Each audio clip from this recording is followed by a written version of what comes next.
Disons que ça perturbe la vie, hein, parce qu'on n'a pas l'habitude, hein, en 2018, de manquer d'eau dans nos pays. On n'est pas au Maghreb où on voit les gens porter des bidons. Nous, on n'est pas équipés, on n'a même pas de bidon chez nous.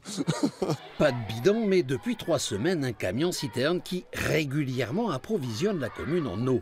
Pas moins de 32 000 litres aujourd'hui. Ce matin, je suis venu de bonne heure, comme je savais qu'ils n'avaient plus d'eau depuis dimanche matin. Au moins qu'ils puissent partir au boulot propre. Absolument sans eau, c'est pas possible.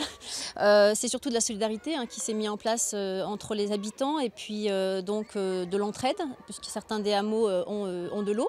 Bon, à la mairie, on a mis en place de la livraison d'eau en bouteille. On a aussi ouvert les vestiaires du foot pour des douches ponctuelles. Et puis, il y a toute la solidarité. Certains vont même jusque dans les entreprises prendre leur douche. Voilà comment on fait pour arriver à s'en sortir.